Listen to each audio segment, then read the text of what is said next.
Hey folks, Zach Grant here. Another video trying to help folks to become the disability ministry people in their churches or communities or whatever your context is. We've got a video today. Clearly you're watching it. Will we have a video next week? I really want, for the 6 of you who are watching this video, please bring me your ideas for what it is that you want to hear about. When you've been doing something for a while, some of the things that you lean on most in ministry are also some of the things that are less visible to you because you've just been working with them as assumptions for so long. But those could be just the things that you want a video about. So hit me up in the comments or whatever.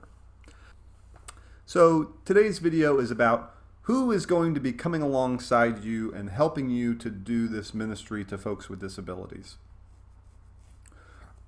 First and most obviously, people with disabilities and their families are going to be your primary people that are driving this ministry, because most likely they've been calling for this ministry and they're just waiting on churches or other folks in the community that aren't directly affected. They're just waiting for you to say yes and that you will come alongside them. The second bit of advice I think is not particularly helpful, but I'll give it anyway, is just that anybody can be a part of this sort of a ministry. I don't think that it's something that you have to be called to. Just in the same way you don't have to be called to charity or love or kindness, compassion. In that same way, I think that being a church where people with disabilities feel welcome and that being part of the role of the entire community should just be the base level for the church. So I think you can ask anybody, but that's not really helpful because that's not really the question, right? I think the question is, who are the likely people that are going to come in and help you in this kind of ministry? So I say that just to say, ask everybody, but likely parents and people with disabilities are going to be driving things. Also, I want you to look around at the people in your community who are already doing good work with folks with disabilities. I think that the early church gives us some good insight into how this could actually look in ministry. If you look in Scripture at the calling of the disciples, as folks are called into Jesus' ministry, how many of them do you think were Christians? How many of them do you think really got it, who really understood fully the gospel life and were walking in it? I'd venture to say none of them. And what's more, even after 3 years, do they all get it such that they make no mistakes? They understand fully Jesus' ministry and message? No. So I think that we do things a little bit backwards in the modern church when we kind of expect people to go through a long process of training and learning and say, learn this catechesis, learn this church history, learn this, et cetera, and then come in and be a part of this ministry that we've got going here.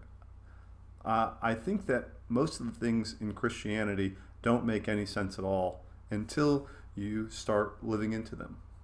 I know that was the story for me in coming to faith. I don't think that I was argued into it or that the presentation of the gospel made sense to me particularly, except in that I came to a community that was loving differently, that was